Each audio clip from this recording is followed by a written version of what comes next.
Wow, so many people. It's packed. On behalf of the Nobel Peace Center and Reitan Retail, it's a pleasure for me to welcome you to what we like to see as the peak of the Arendalsuka. It's going to be a conversation about food, climate, and peace. Welcome also to all of you following us on our YouTube stream today. I say peak of the week because the issue that we're discussing, food, climate, and peace, is absolutely critical. But it's also because we have some very prominent guests here with us today. We are so pleased to welcome to Arendalsuka for the first time, I believe, directly from South Carolina, the wonderful David Beasley.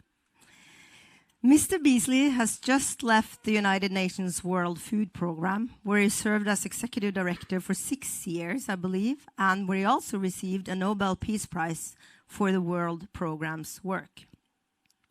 The World Food Program won the award for its effort to combat hunger, for its contribution to bettering conditions for peace in conflict-affected areas, and for acting as a driving force in efforts to prevent the use of hunger as a weapon for war and conflict. In his role, Mr. Beasley has created unprecedented awareness and unprecedented funding for the important war against hunger. We're so proud to have you with us today, Mr. Beasley. Also in our panel today, we're pleased to have the Norwegian Minister of International Development, Anne Beate Tvinnerheim. Mr. Beasley calls you Anne B. I tried to pronounce it like Anne Beate, and he's like, Anne B. We also have the director of the Nobel Peace Center, Kjersti Fløgstad. As you know, the Reitan Retail is a proud partner of the Nobel Peace Center. We have the leader of Global Compact Norway, Kim Gabrielli. And we have, of course, our own CEO, Ole Robert Reitan. And I hope now that everyone has found a seat. What will happen now is I will start with the key... I just looked at my notes. Actually, I'm very happy that it's packed. We will start with a keynote by Mr. David Beasley, then Kjersti will host a conversation, and we will finish off with reflection from another honorable guest of yours, closing remarks by Bård Vegar Solhjell, Director of NORAD, the Norwegian Agency for Development Cooperation. Very excited about that as well. So with that, please join me in welcoming Mr. David Beasley.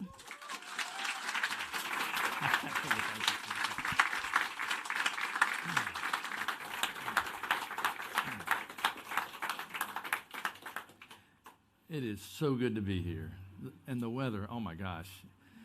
Back at home where I'm from, it's like 40-something degrees Celsius heat index. So when I got the invitation to come, I'm like, you don't even have to ask twice at all. We're on the way. And Ann B, oh my gosh. Ann B has been one of the greatest friends and allies of understanding what we're truly facing. And when I took this job, reluctantly actually, Trump had gotten elected in the United States in 2016, taken office in 2017. So I got some phone calls from some friends saying they were very concerned about international funding under the Trump administration. I said, well, you should be.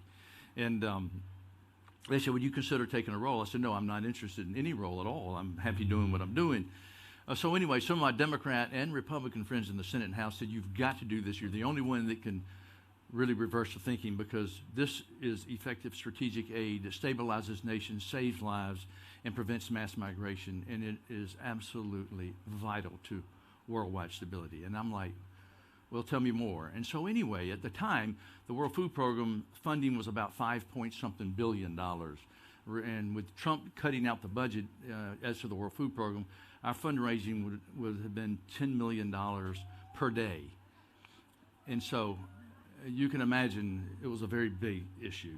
So I agreed with the commitment of the leaders in the Senate and the House and the Democrats and Republicans coming together, in spite of the fact they're fighting on everything. It's like the miracle on Pennsylvania Avenue. Food brings people together, and it did. And I got the commitment from the leadership. And actually, at the other end of Pennsylvania Avenue, I was able to convince the White House that food is strategic to America's national security interests, et cetera, et cetera. And so by the time I finished, we were raising $39.4 million per day, 7 days a week, $55 billion that we raised.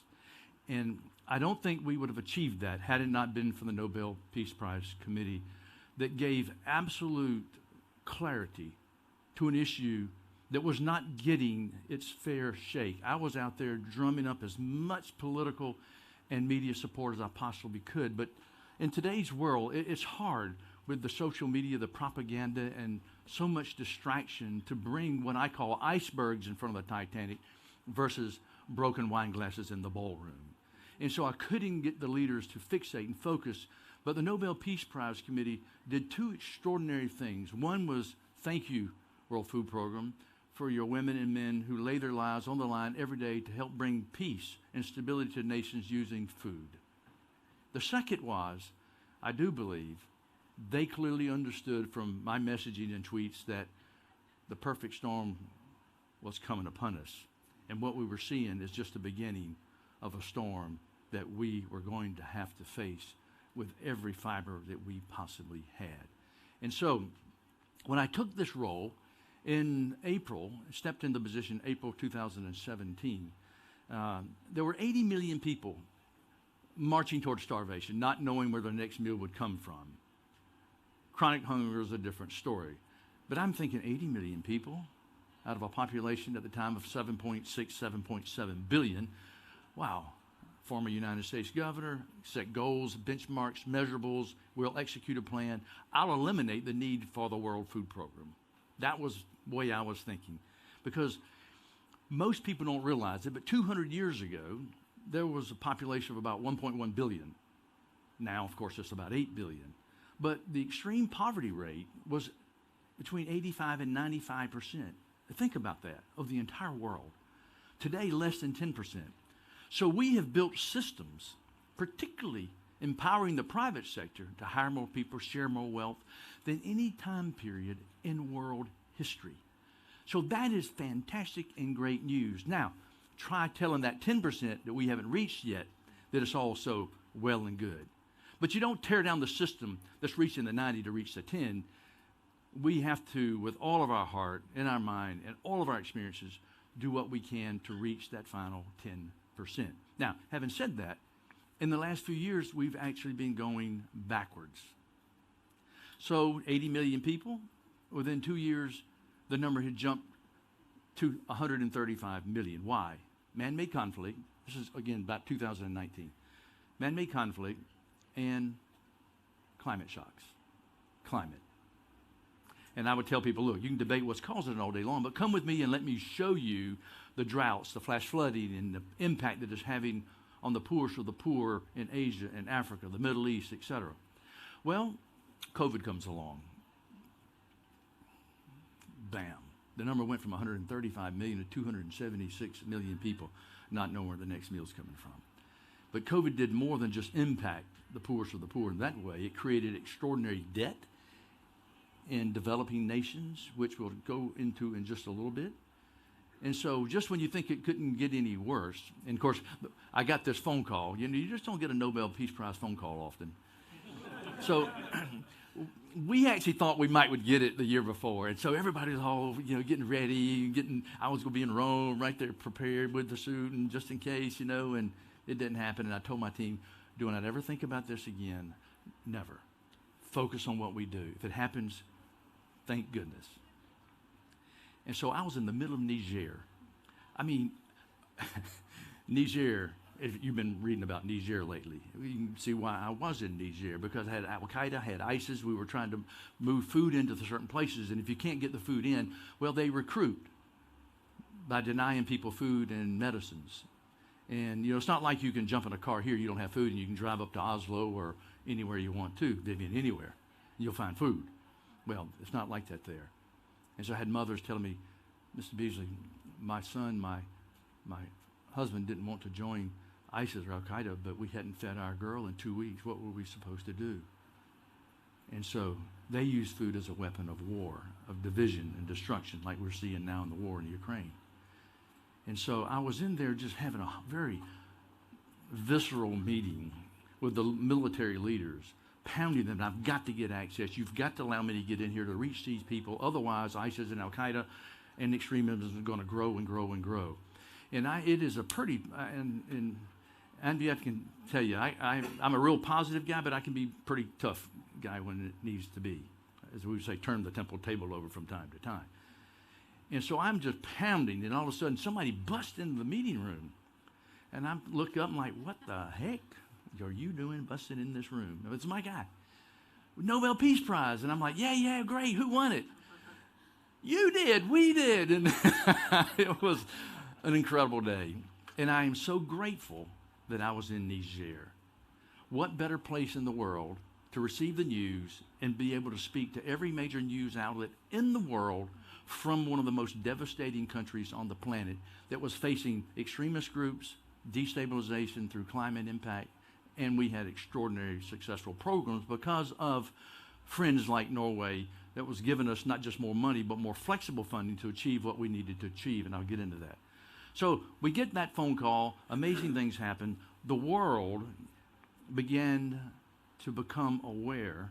And so I was started then getting the invitations that I needed to the G7, the G20, speaking to the prime ministers and the presidents and having private conversations and laying out how bad it really is in these countries and those countries. And then within a matter of about a year, it was pretty interesting to watch presidents, prime ministers, and foreign ministers quoting your quotes. And why that's important is it meant they were getting it. And that was critical without having to be fed a line by staff. So that was extremely good news. Now, as I was making the argument then, if we don't reach the people and we don't get the monies that we need, here's what's going to happen. So I was speaking to the parliaments, particularly the major parliaments that do extraordinary funding. Norway's one of the biggest funders per capita in the world by far, in addition to what they do on an international basis in foreign relations, above the fold and below the fold in terms of helping bring peace and dialogue. And I'll talk about that later because it's quite extraordinary. I cannot tell you how much impact Norway has on the world, particularly today when leaders are not doing what they need to do around the world to address the icebergs in front of the Titanic, whether it's Russia or Syria, and I can go on and on. And so the funding, we moved from 5-point-something billion up to 6, up to 8, up to 12. Well, just when you think it couldn't get any worse, and we had pretty much, as you remember, in COVID, it was all the lockdowns around the world, and I remember Tony Blair called me, and I was the first public international figure that got COVID, and because I was just traveling, and so anyway, BBC, CNN was wanting to talk to someone they knew that was international. How's it going? And I was feeling actually pretty good, and then it's like a week later, I've crashed. And so anyway, Tony called me. He said, David, the young people, Tony Blair was the former, Prime Minister of the UK. My children remind me how much, anyway, you get it. And so he said, what are you seeing out there? He said, you go to more places on the planet than anybody I know. I said, Tony, I am very worried that if we're not careful, these lockdowns and shutdowns are going to kill more people than COVID. We've got to balance it out. It's not one against the other. We've got to balance this thing out so that supply chain systems can move. Otherwise, people will die from malnutrition, and you don't have the right nutrition, then your immunity system crashes, and you die not just from COVID, but from cholera, diphtheria, and many other diseases. And so he said, you've got to immediately go to the Security Council and let them understand how bad this really is and why we must really rethink how we impact supply chain systems and moving cargo around the world, because you remember the airline industry was pretty much shut down. And well, the World Food Program, when hell breaks loose, everybody's running out, we're going in. And so we were carrying almost all the COVID equipment, from PPE, testing equipment, the whole 9 yards. And we were moving supplies. And where's Morgan? I saw him a minute ago, Ambassador. we were moving ambassadors and humanitarian workers all around the world because airlines in Africa weren't moving. They weren't moving anywhere. And so anyway, we got through that time period with extraordinary funding because the leaders got it. They got it. They understood the impact. And you had good questions you would get from, didn't matter whether it was from the left or the right, whether it's in UK or Germany or Norway or United States. Why should I send money down to Guatemala or Chad when I've got road problems, I've got healthcare issues, educational funding issues right here at home? And I would say, well, if you're not going to do it out of the goodness of your heart because you love your neighbor and care for the poor, well, let me give you a couple other reasons. Because here's the cost when we feed, for example, a Syrian in Syria at 50 cents a day.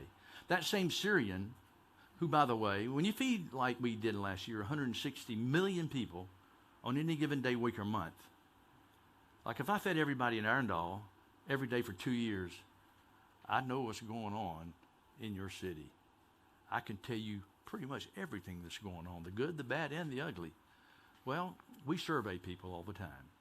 And people, in spite of what propaganda may say, they don't want to leave home. They don't. People are pretty much the same, created in the image of God, but this basic nature, worldwide, they're the same. They don't want to leave home. There are exceptions to that, but if it's migration by choice, that's usually a pleasant debate versus migration by necessity because they have no choice, they have no food, they have no peace, they have no stability. And normally they'll move 2, 3, 4, 5 times before they'll actually leave their country. So I'll give you a very simple example. This is really not a complicated study. It's about a 5-minute study.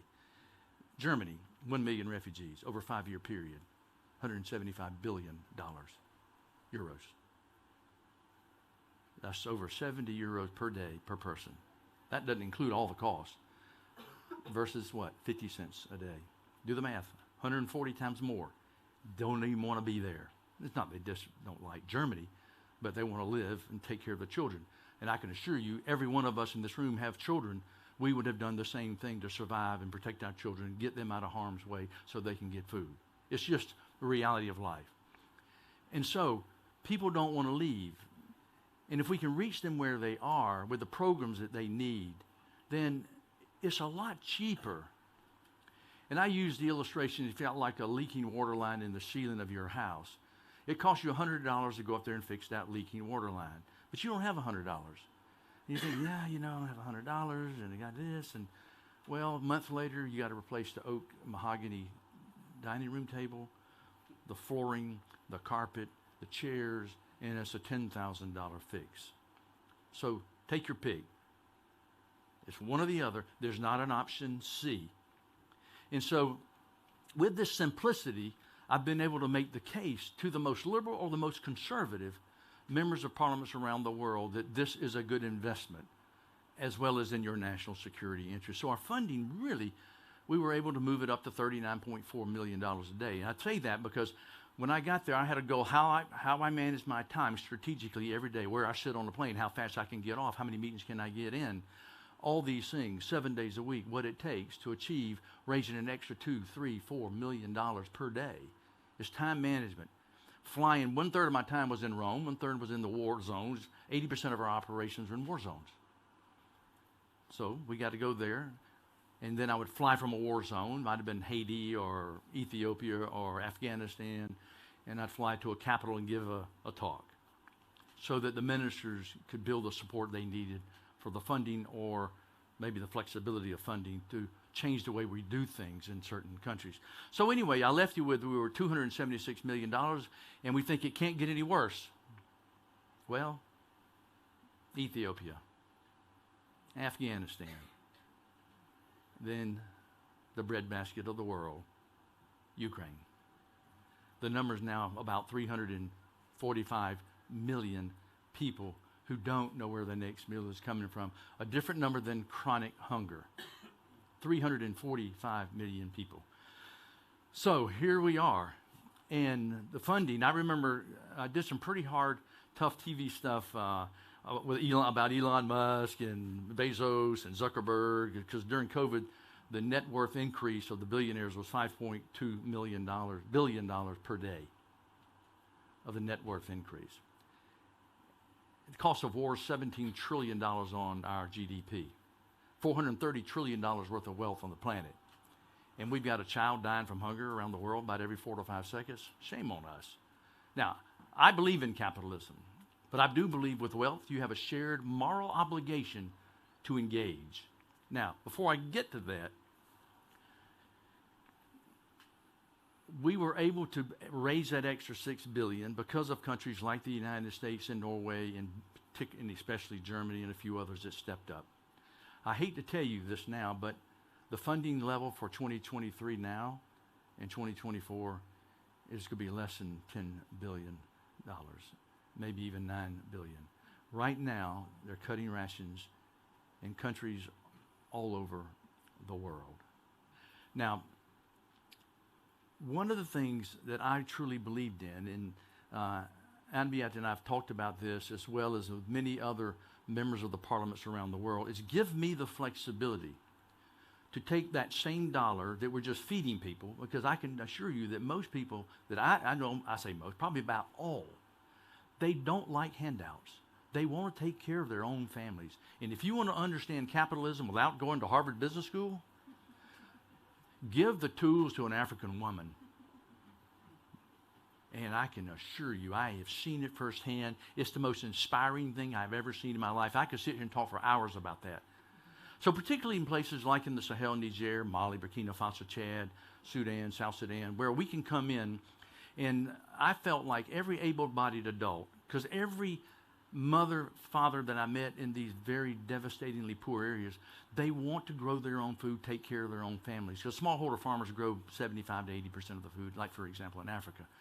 But they need the tools, and now they're being devastated by climate. So if you make that case that climate's being caused by Western industrialization, developed nations, well, they didn't do it, and now are they paying the price? If you believe that, then you have a moral obligation to give them the tools to adapt in this interim. While you're talking about mitigation, you've got to have adaptation for the people to survive. Otherwise, not only are they going to die, but they're going to be migrating your way in unprecedented numbers. So here's what we've done. We rehabilitate, and I say we, the World Food Program, working with many of our partners out here, UNDP, UNICEF, but the key people were our beneficiaries. We rehabilitated over 4 million acres of land that was not growing any food and that's now growing food for people and for the animals. And we would take places where you have, for example, the herders moving down into the farmers and the fighting that would go on, and extremist groups trying to exploit that and destabilize areas within these particular areas. 109,000 holding ponds and small dams and reservoirs. 79 to 81,000 kilometers of feeder roads that we built. 29,000 kilometers of water canals and irrigation lines. I can go on and on. And it's amazing to see what happens. So when Ukraine hit, the villages, for example, in Niger, that we had put in these type of resilience programs that Anbiat and others were giving us that flexibility to do. So when we could go in there and help put down the water systems, so they have the water and the irrigation lines, I've got some of the most amazing videos. So I would go back 2 years later, and my team a lot of people like to go and talk about ideas, but not execute ideas. And when I got to the UN, I can assure you that I wasn't well liked in the first year, because I would say, how long have you been in this country? Oh, 30 years. Well, maybe it's not working. Maybe you ought to rethink it a little bit, or what's going on? It's not happening. Anyway. So anyway, I remember Biba had nothing. I came back 2 years later, and she stood there like she was Bill Gates with so much pride. And well, Bill Gates maybe doesn't have that much pride, but anyway, she did. She was smiling from ear to ear. It's hard to get Bill to smile. But anyway, she showed me all the communal farm that they had. And she says, not only are we feeding our families in our village, we're selling now into the marketplace, and we're buying our children clothes and medicines, and I just paid for my son's wedding. I mean, it was so touching. So 80% of the villages that we put resilience programs in did not need support when the Ukraine crisis hit. And that crisis is still ongoing. And if you remember what happened when the invasion began on the Eastern Front, and all the political leaders were fixating on the Eastern Front. And I'm like, that's just part of the battle. The biggest battle is the coastline, because Ukraine is the breadbasket of the world. 400 million people eat because of Ukraine, and we've got to open up those ports. So I tried to be strategic in tweeting to Putin, because I knew if I went just pure negative on him, he would probably do like Trump or others and just go to a corner and just whiplash back. I said, I got to find a way to get his attention and say, hey, Putin, don't bring famine to the rest of the world. Show the world you care. And we negotiated the Black Sea Grain Initiative and got it going. But now it's falling apart. Now, we don't have time to get into all of that. But the reality we're facing now is real. I began immediately with the Ukraine invasion, meeting with the presidents, prime ministers, foreign ministers, development ministers, ag ministers, saying you have to assume that agricultural production in that region is going to be diminished, particularly from Ukraine. So you've got to take advantage of every available piece of land you've got everywhere. Talk to climate activists saying, hey, we've got to be practical here. We've got to get through these next few years. It was incredible practical response by a lot of different groups out there that I was really proud of. That surprised a lot of people because we were facing such a storm. So here we are. There we were. We're still going in the wrong direction. And the situation is not improving. Fuel cost, food cost, fertilizer cost, extraordinary debt now in African countries where more money is going to debt than for education and health care. They don't have the ability for health safety net programs now. So we got through these crises with safety net programs helping stabilize and keeping people alive so there wasn't political unrest. But now you're seeing extraordinary political unrest around the world, from South America to Asia to Africa, the Middle East. And it's going to get, in my opinion, worse, because we have not seen the worst of the worst. And we can get into the economic indicators of that.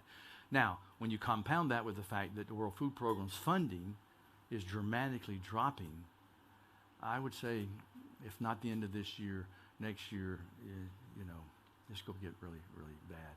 And so what I do believe as we go forward, let me just touch on a few things I know I need to wrap down. But long-term, short-term. Short-term, we've got to save as many people, keep them alive as much as we can. And philanthropy is important. But philanthropy is not the long-term solution here. The long-term solution is the private sector. And this is where I've been, trying to awaken the UN and saying, look, our goals and objectives, the sustainable development goals, are extremely, extremely important. But we're not going to get there through philanthropy. Look at the systems that we built in the last 200 years by empowering the private sector and walking alongside and encouraging and finding that right balance out there. So the answer is not what can the private sector do to help the United Nations. No, it should be the United Nations. What can the United Nations do to inspire and empower the private sector to come in countries and be willing, and I'm talking to CEOs privately right now all around the world, and to stock an analyst saying that they have a social responsibility. We have a social responsibility, like you do on climate, but not just a one-off and feel good and take a video and a nice picture and put it on your web page, and that's nice, that's great. I'm not opposed to that. I'm for that. That ain't going to change today. You've got to engage, and you're going to have to get granular. You're going to have to go into countries, and the CEOs are going to have to make absolute commitments. We're going to do what's necessary. I'm not talking about going into Sudan right now or going into Niger today, but there are probably 25, 35 other countries in Africa. We can go in and start developing the supply chain systems, eliminate the corruption that's necessary and critical, and I could go very granular on what it is going to take. And it's going to take CEOs calling the president of a country and saying, you've got a problem here, I will invest here, but you've got to solve this, this, this, this. And we can get into the details of that, not today. But the private sector, in my opinion, is critical. In the private sector, particularly creating the wealth and making the money, they're in the business of making money. But as I'm telling the analysts, allow the shareholders and these corporations to understand that in these countries, you've got to be willing to make a little bit less over a longer period of time and be a little bit less efficient. Not to the point it's devastating to your company's bottom line. I get that. But until and unless that happens, because why are these other countries around the world, like Norway and the United States, have such extraordinary economies?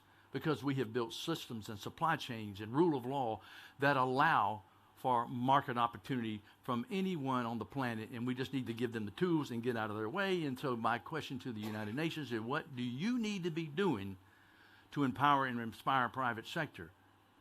Yeah, but look at that corporation, what they did 8 years ago. I'm like, okay, you know, I've had UN officials say, well, I don't want to, we just shouldn't take that money and help those people over there because of what they did 10 years ago.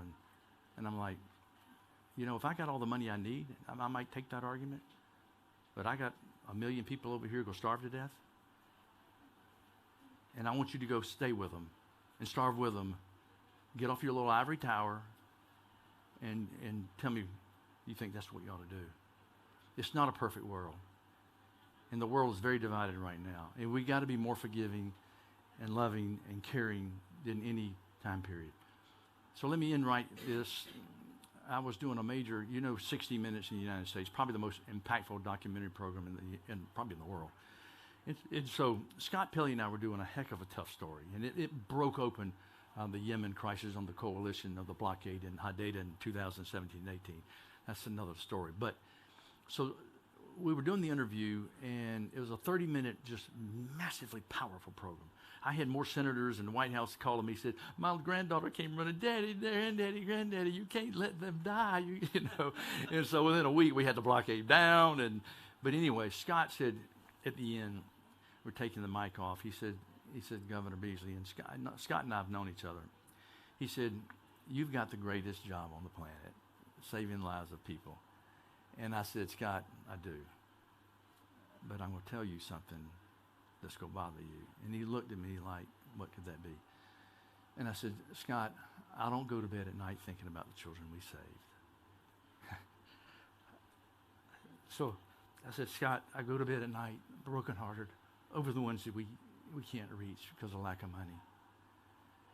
And I said, when we don't have enough money, Scott, our teams have to choose which children eat, which children don't eat.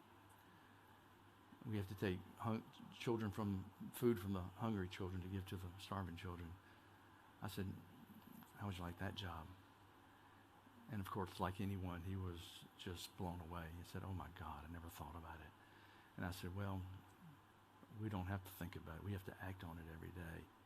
And so when there's $430 trillion worth of wealth and the private sector's out there with answers and solutions, they got to engage more than they ever have. So this is why I'm so excited to be here, to thank Norway, inspire the private sector, encourage my friends in the NGOs who are out there every day fighting it and need the help from the private sector to come out and provide solutions around the world. So I'll close right there. Thank you.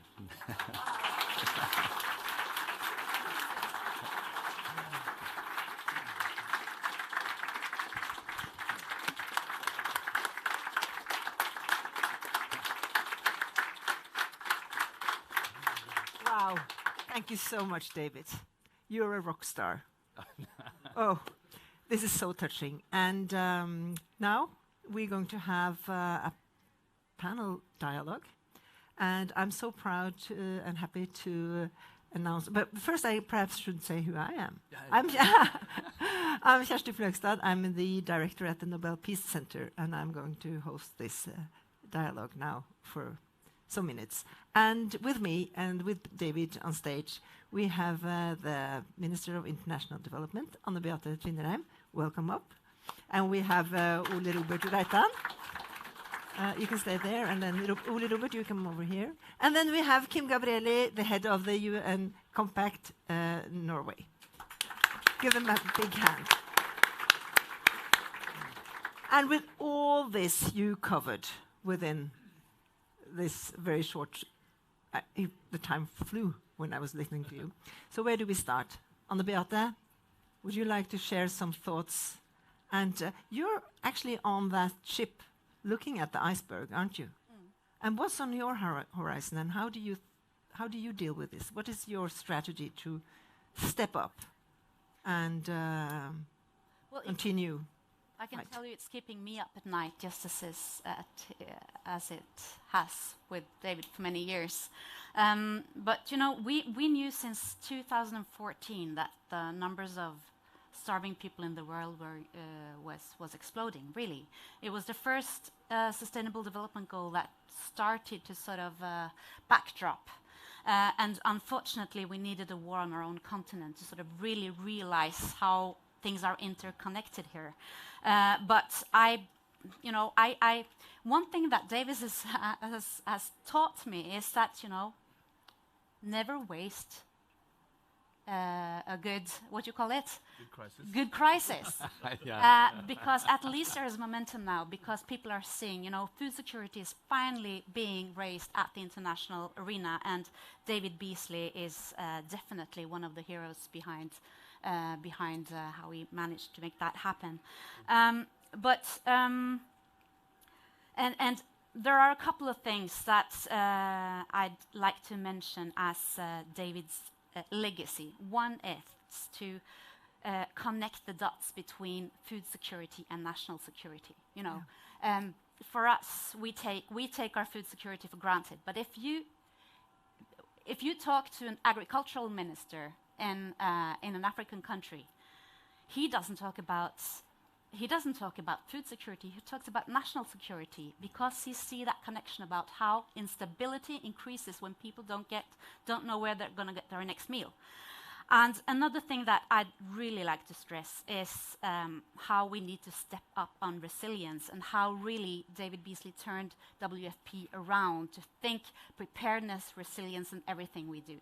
Because the situation on the African continent is that their own food production, their own resilience has decreased year by year, and their dependency on very expensive imports has increased. And that is, from my point of view, that is a global food system that is broken. And we need to change that for the sake of especially the African countries. And if I can just, I'd like to give one example. And I don't want to be rude to our hosts, but I'm going to tell you a story.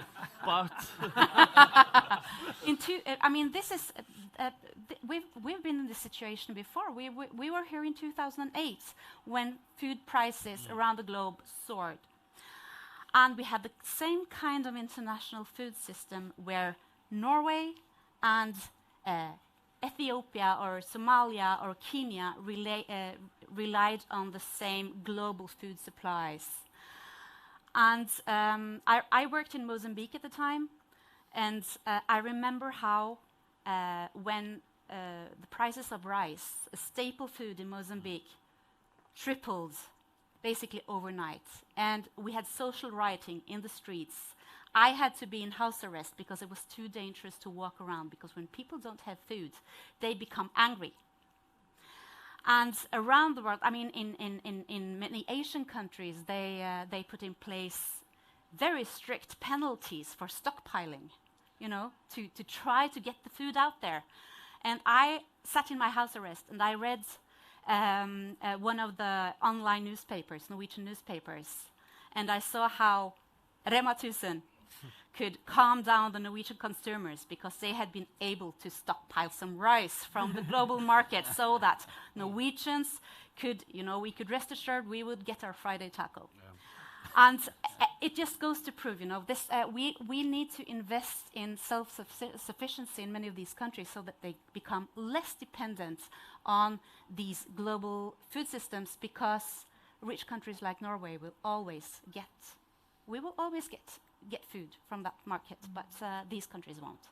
And then we will have starvation, we will have social unrest, and we will never reach the SDGs.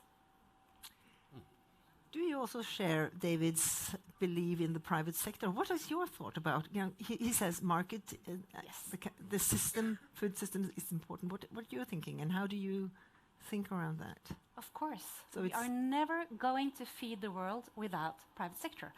There are 33 million small-scale producers of food in Africa. Most of them self-subsistence farmers.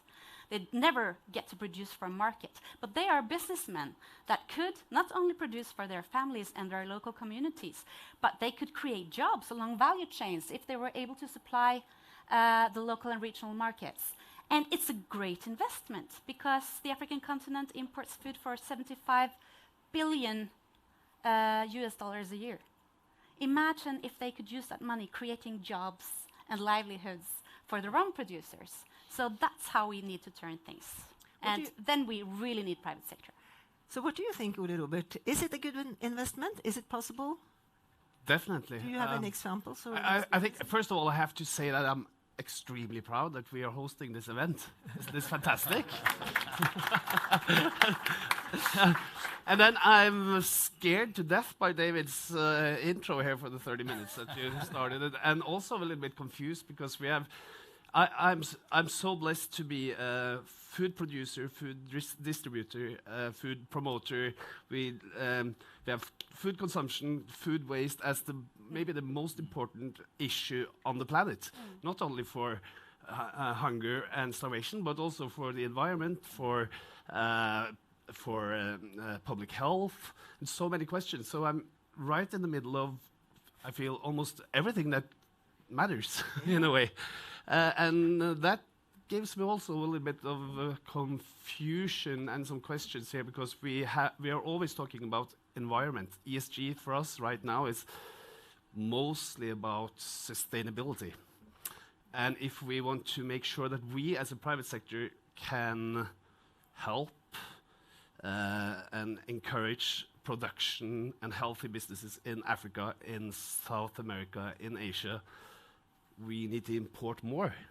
At the same time, just a couple of hours ago, I was standing on the other side of Poland here and talking about producing more, importing less, because we need to produce more here.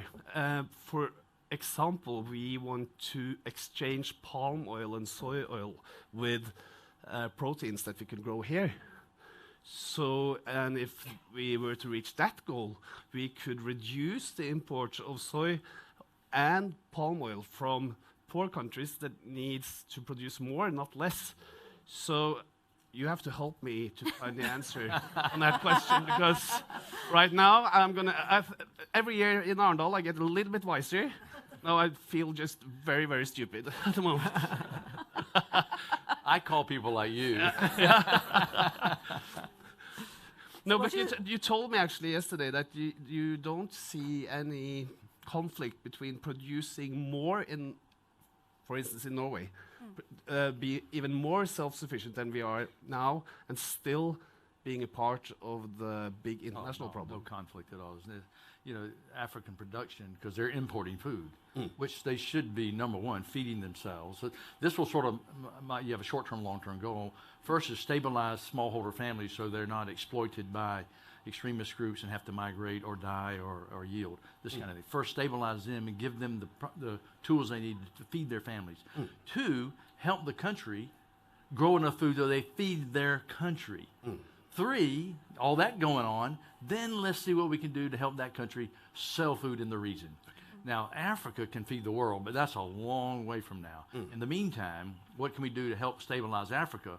Because I heard Museveni, the president of Uganda, and he and I've had some pretty hard talks. He said, David, if Europe doesn't come to Africa, Africa's coming to Europe. That's his quote. Yeah. And he's making the point. Come in here and investment. And I said, yeah, but you need to help your brothers and sisters clean their act up around here too, you know, on corruption, transparency, and things like that, which is another discussion that I get pretty vitriolic about in private.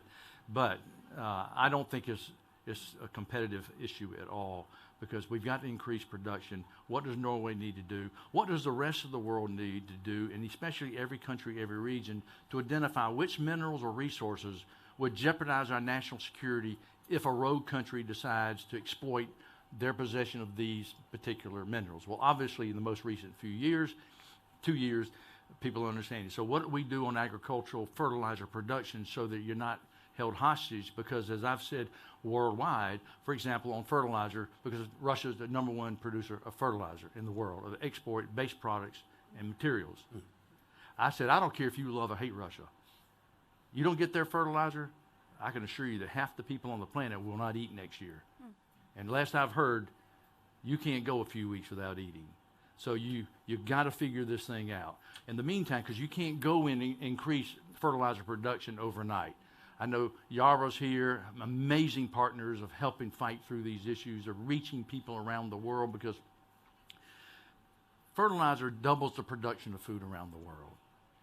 And the fertilizer is absolutely essential. So when the Black Sea Grain Initiative was going on, I was pounding the street saying, look, we've got to move the fertilizer from the Russia area as well as the rest of the world. We've got a lot of things we've got to work out, and we negotiated quite a bit of that. But you can't put together a multi-billion-dollar fertilizer facility. It's not a cheap fix. It takes time, and it takes a lot of money. But we can't stick our head in the sand and assume that war is, and I told leaders around the world, this war is not going to end in a few months. And I can assure you, you need to be prepared, because you can't ship, rail the food out of Ukraine, even if they can grow it. That's a whole other issue, because production is down 50%, more in certain products and less in other, like corn. But because it's all, their whole infrastructure system is based upon the port, everything, the number of trains per day that come in, et cetera, et cetera. And so you got to assume that this war will go on, and you will not have Ukraine food. And do you want to continue to rely on Russian fuel and fertilizer? If you do, then you need prepared to pay the price. And I got things to say about that, about how the West has mishandled some of these issues, but that's another discussion. In the meantime, you need to think long-term, where are we vulnerable in our nation from certain resources that jeopardize our people, their way of life, and their national security? And you got to make some hard decisions. And Anabia and I talked about this as well. There's not enough money in the humanitarian development world on international aid to do everything. It's just not. And you got to now be strategic. What are the icebergs out front?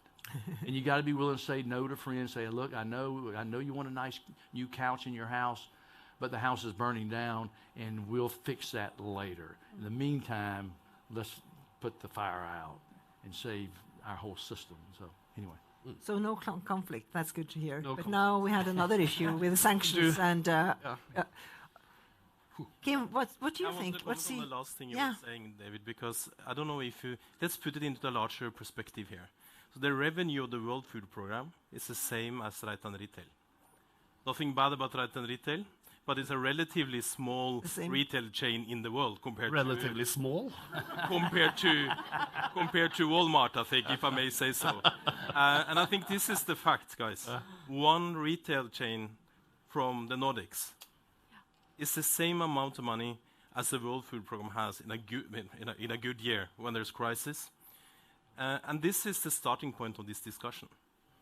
There's no way around not including the private sector on a systemic discussion. Because like you said, David, this is just the consequences of a system that doesn't work, right? That we're seeing. No, the World Food Program does a great job. Of course it does. It got the Nobel Peace Prize.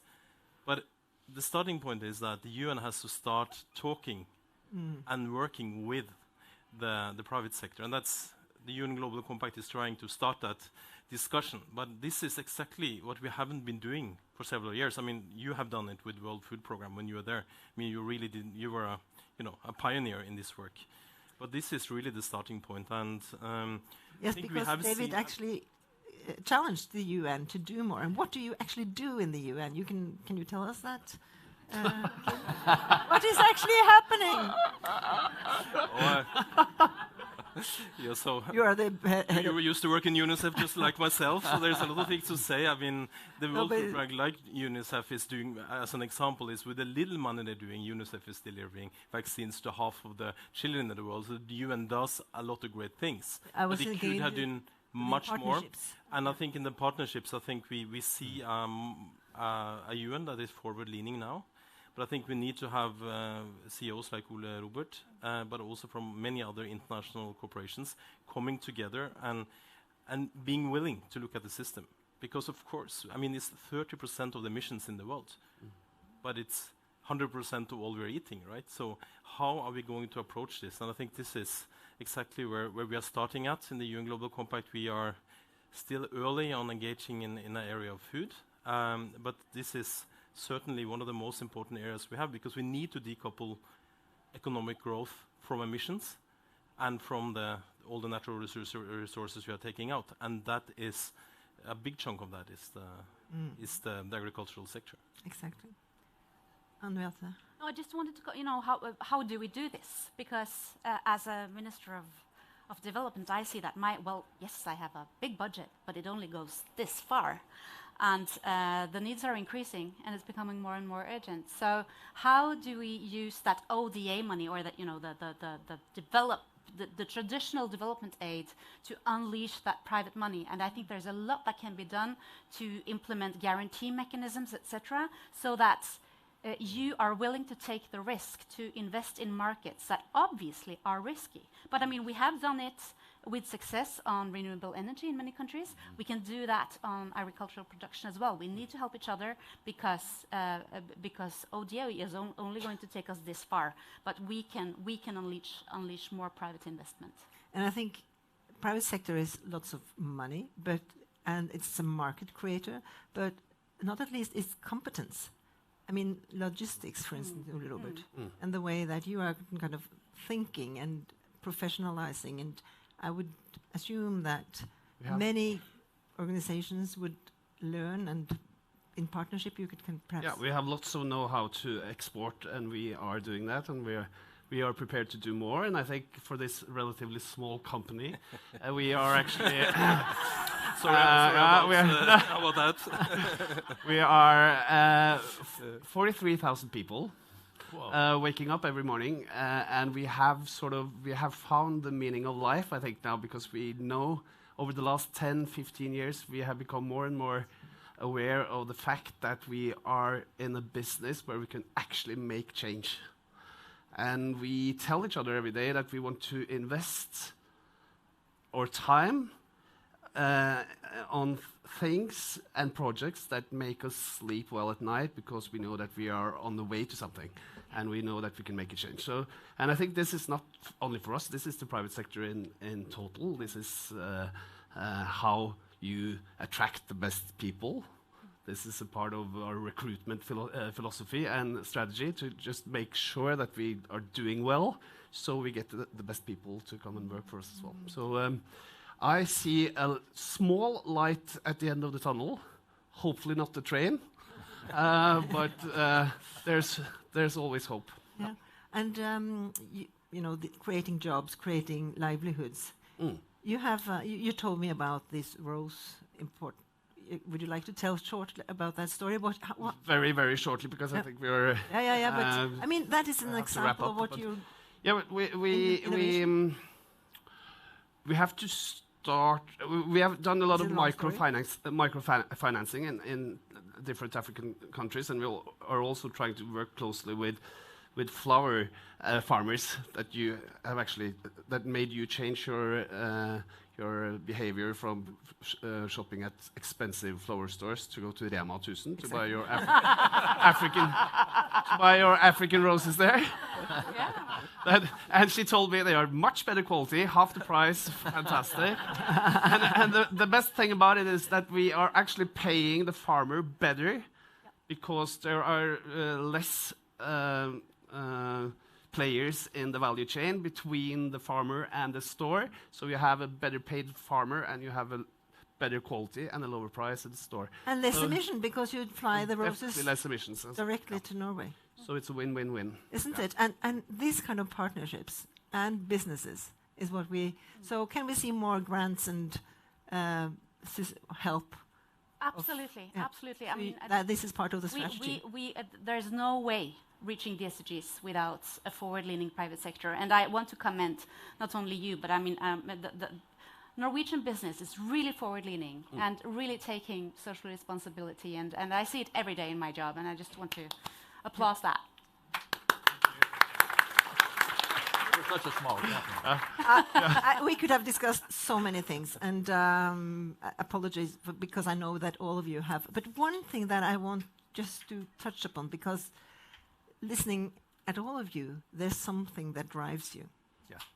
And I just want to hear, what is it, and what is it that make you kind of do all this and have this broader agenda and broader horizon? Where does it come from, David? Well, I think everybody's got their own path to that. You know, I remember the Nobel Peace Prize speech. I quoted Jesus of Nazareth, and whether you see him as a man or as a prophet or as a savior, I sort of see him as all three. The teachings of love your neighbor, which you can go to every religion in the world, and that is a sort of the center of every cultural religion there is. And so that old teaching of love your neighbor, which is in the Torah, it goes back thousands of years. I had this rabbi, he said, you know, it really doesn't say in the ancient translation, love your neighbor as yourself. And I'm like, you're kidding me. He said, it's actually love your neighbor as your equal. Because every human being is created in the image of God, and therefore everybody's equal and everybody's special. And whether you're atheist or of any other religion, the practicality of seeing everybody as equal has just extraordinary, dynamic, positive political implications. It ends racism, discrimination. You don't have to see things like I see. But if we can come together and call each other, you know, not Republican and Democrat. And, you know, I fuss at my Christian friends. The Baptist Jesus doesn't talk to the Catholic Jesus. I don't know what the Norwegian Jesus talks to. But the point is, we should be calling ourselves, hey, brother, hey, sister. That was the language that Jesus used. And regardless of your faith, coming together in this spirit, this is the spirit that will change the world. That we're all brothers and sisters. We should forgive each other, because brokenness is the number one problem on the planet. And right now in America, there's more division and brokenness than I've ever seen. And so I'm challenging people all over the planet right now to, I don't care what your background is, I want you to be willing next week to go invite somebody that's not like you to lunch. Don't talk politics. Just get to know your families and your story. It's amazing. My biggest enemies on the political floor are my best friends. We respected our differences. We respected each other. And we would fight it out. And people would see us go to dinner and have the best time. They'd be, how do you do that? I said, well, that's what makes the world go around. We're different. And I don't care what the issue. I'm going to respect you if you're going to be respectful. And let's agree to be different. Let's agree to love each other regardless of those differences and care for one another. Because I think we all want the same thing in life, a better world, a safer place. And let's do it together. And right now, with the poor in the world, if every business in Norway would reach out, yeah, you might not need another employee, but reach out and get every one of your employees to reach out. If you got 43,000, imagine 43,000 employees reaching out to somebody that's struggling in their community. What that alone would do to Norway. Amazing. So you're going to hear more about that from me in the United States soon. I'm coming to a theater near you for the message. I'll heal America, bring America back together again. Okay. Yeah, stop it. I meant to give the floor further, but I think we close it with that. There's something called jump after Wirkola. Exactly. That's not, your values, so thank you so much, dear panel. It was great listening to all of you, and thank you so much, David. And with that, we give the panel a big applause. And Bård Vegar.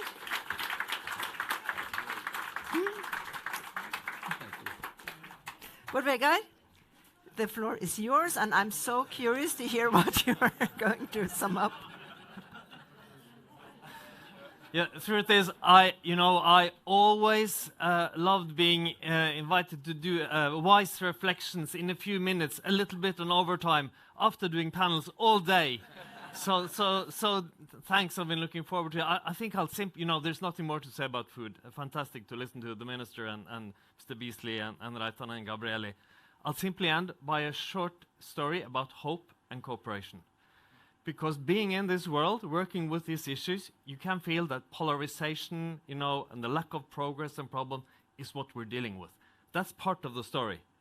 But there is another main story about the world.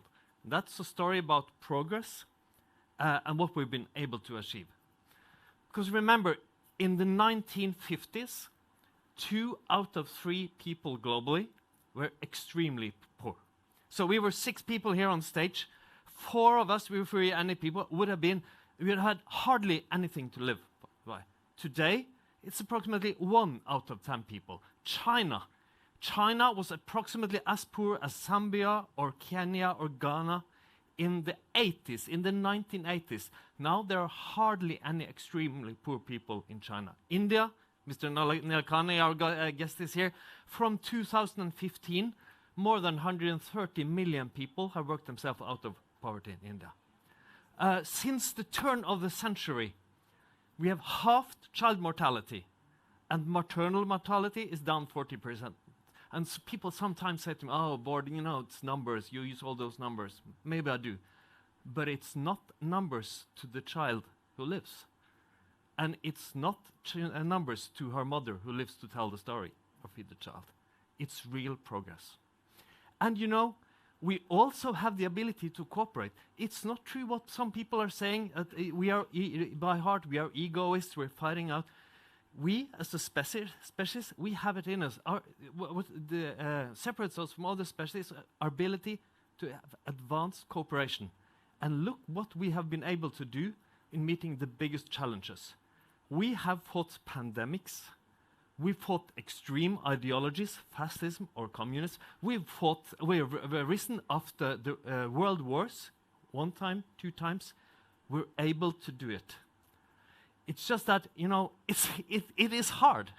And sometimes it seems that we need a real wake-up call, like a war or a pandemic or an extreme ideology. And now the food crisis, which is in the intersection of climate change and biodiversity and the social and economic situation and development on the other side, we need people like you and others to give us that wake-up call. We need to rise to the challenge. And that's, I think, what this panel has been about and the work that all of you and we from Norasad are involved in. Thanks for a great show here. Great to see you. Keep up the good work. Thank you.